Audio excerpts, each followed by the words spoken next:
Intensity of electric field due to electric dipole.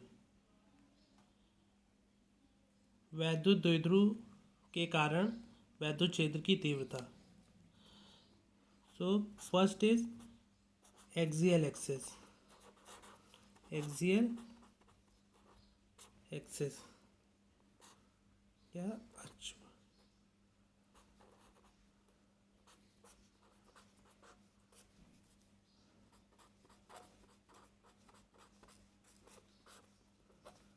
For this first we will draw the diagram. इसके लिए सबसे पहले हम diagram बनाएंगे। So if we talk about electric dipole, इसका मतलब क्या है? अगर हम द्विध्रुव आघूर्ण के बारे में बात कर रहे हैं तो इसका क्या मतलब है? इसका मतलब है कि एक प्लस क्यू चार्ज होगा और एक माइनस क्यू चार्ज होगा, है ना। ये हो गया हमारा डायपोल। इसके बीच की डिस्टेंस आपको पता है बहुत मिनिमम होती है, और हम उसे कितनी लेते हैं? 12। ठीक। इस इलेक्ट्रिक डायपोल के मिडिल पॉइंट, इस इलेक्ट्रिक डायपोल के middle point, for example middle point is O. इसके मिडिल पॉइंट ओ से आर डिस्टेंस पर, कितनी डिस्टेंस पे? स्मॉल आर डिस्टेंस पे, यहाँ पर ये कोई पॉइंट पी है। स्मॉल आर डिस्टेंस पे कोई पॉइंट पी है, और इस पॉइंट पे हमको इंटेंसिटी ऑफ इलेक्ट्रिसिटी निकालनी है। किसके कारण? इस डायपोल के कारण। ठीक है। तो आप देखोगे कि ये टोटल डिस्टेंस आर हो गई, ये मिडिल पॉइंट है, तो ये डिस्टेंस कितनी होगी? एल। और ये डिस्टेंस कितनी होगी? एल। ठीक है। अब आपने वैद्युत क्षेत्र की तीव्रता बिंदु आवेश के कारण पड़ी हुई है, पड़ी है कि नहीं पड़ी है? तो पहले हम वैद्युत क्षेत्र की तीव्रता निकालेंगे माइनस क्यू के कारण। सो माइनस क्यू के कारण वैद्युत क्षेत्र की तीव्रता हमने मान ली क्या है? Minus Q. तो ई बराबर होता है बिंदु आवेश के कारण 1/4πε0 के क्यू बाई आर स्क्वायर। तो क्यू यहाँ पे है क्या एक्चुअल में? माइनस क्यू है। और आर कितना है? इस बिंदु से पी तक की दूरी, इस बिंदु से पी तक की दूरी। तो इस बिंदु से पी तक की दूरी कितनी होगी? ये एल है, ये एल और प्लस आर, तो ये टोटल डिस्टेंस कितनी हो गई? L plus R. तो ई माइनस क्यू कितना हो गया? एल प्लस आर का whole square, equation number first. ठीक है। ये इसके बाद इसी तरह से प्लस क्यू के कारण,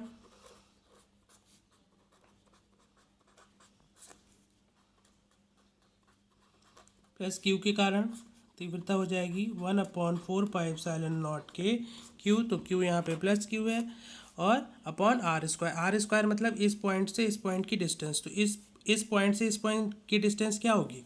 टोटल डिस्टेंस ये कितनी है? आर। आर में से अगर एल को हम सब्ट्रैक्ट कर दें तो कितना बचेगा? इस पूरे आर में से हमने एल को हटा दिया, तो ये डिस्टेंस निकल आई हमारी। ठीक है। तो ये हो गया हमारा आर माइनस एल का होल स्क्वायर, इक्वेशन नंबर 2। अब टोटल इंटेंसिटी अगर हम की बात करें, टोटल इंटेंसिटी या कुल तीव्रता, तीव्रता मतलब वैद्युत क्षेत्र की तीव्रता, कुल तीव्रता E net is equal to क्या होगा? ई माइनस क्यू और प्लस ई प्लस क्यू, है ना। इन दोनों को ऐड कर दीजिए, तो ई माइनस क्यू क्या है इक्वेशन नंबर 1 से? 1/4πε0 के minus Q upon L plus R का होल स्क्वायर। और ई प्लस क्यू क्या है? 1/4πε0 के Q upon R minus L का होल स्क्वायर। ठीक है। तो अब इसमें देखिए कॉमन क्या होगा? कॉमन हमारा हो जाएगा 1/4πε0 के और क्यू। क्यू इसमें भी है, क्यू इसमें भी है, ये इसमें भी है, इसमें भी है। जो चीज़ कॉमन है हमने कॉमन ले ली। जब इतना पूरा कॉमन ले लिया तो यहाँ पे क्या बचेगा? -1 एल प्लस आर का होल स्क्वायर प्लस ये भी यहाँ से कॉमन ले लिया हमने, तो ये क्या बचेगा 1/r-l का होल स्क्वायर। ठीक है, तो ये कॉमन वाला टर्म वैसे ही रहेगा। सिंपल मैथमेटिक्स लगानी है अब हमको।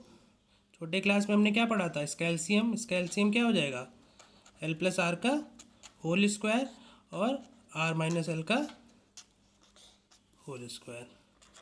Q/4πε0 के हमको वैसे लिखना है।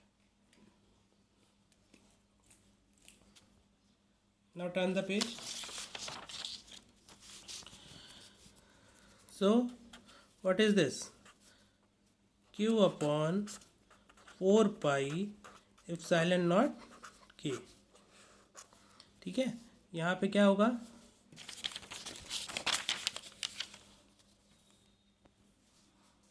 यहाँ पे जब हमने एलसीएम ले लिया l+r का होल स्क्वायर, तो यहाँ पे क्या हो जाएगा -r-l का होल स्क्वायर, और यहाँ पे प्लस ये टर्म कैंसिल हो जाएगा, यहाँ पे ये टर्म कैंसिल हो जाएगा, यहाँ क्या बचेगा l+r का होल स्क्वायर। ठीक है, अब इसको हम खोलेंगे a-b का होल स्क्वायर, और इसको खोलेंगे a+b का होल स्क्वायर। a-b का होल स्क्वायर खोलेंगे तो क्या होगा a² + b² - 2ab। उधर a+b का खोलेंगे तो क्या होगा a² मतलब r², b मतलब l² + 2rl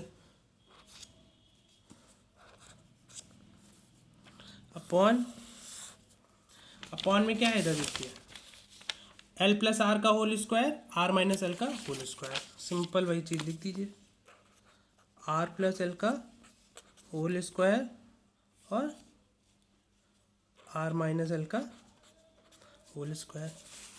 ठीक है, इसको हम पूरा बड़े ब्रैकेट में कर देते हैं। नाउ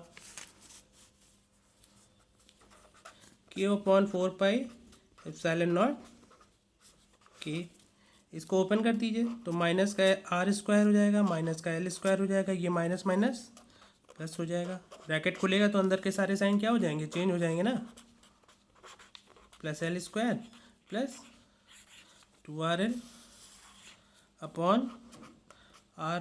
अब ये क्या है a+b a-b, a+b a-b, तो a+b a-b 8th क्लास में या उससे पहले के क्लास में चले जाइए, 8th क्लास में या 7th क्लास में आपने पढ़ा होगा a+b और a-b क्या होता है a² - b²। तो यहाँ पे a क्या है r है, b क्या है l है, तो r² - l² और इस पूरे का होल स्क्वायर, क्योंकि होल स्क्वायर पहले से लगा है तो जो पहले से है उसमें हम कोई भी डिस्टर्बेंस नहीं करेंगे।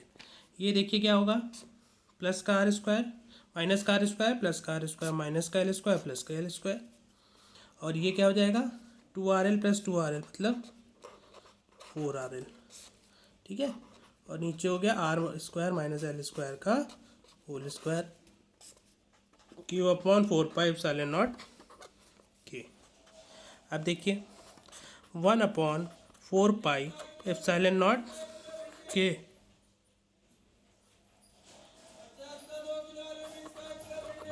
4qrl अपॉन r² - l² का होल स्क्वायर।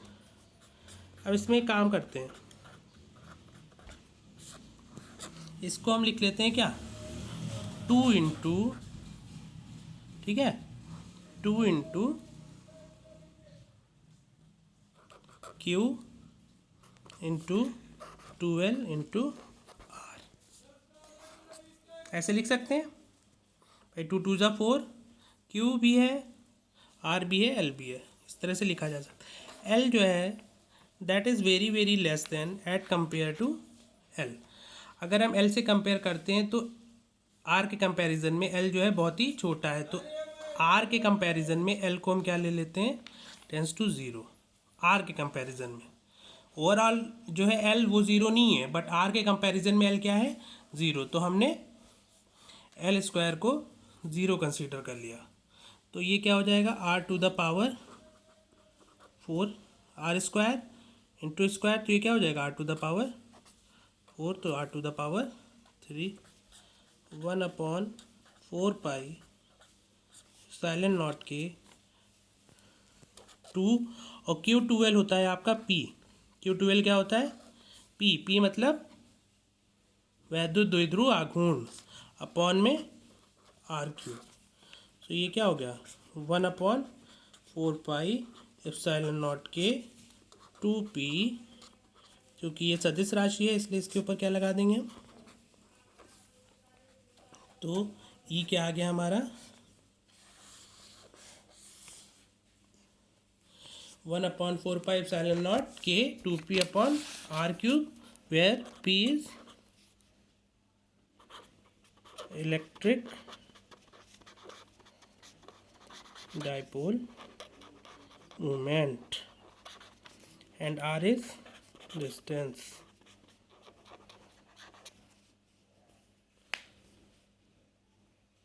Okay,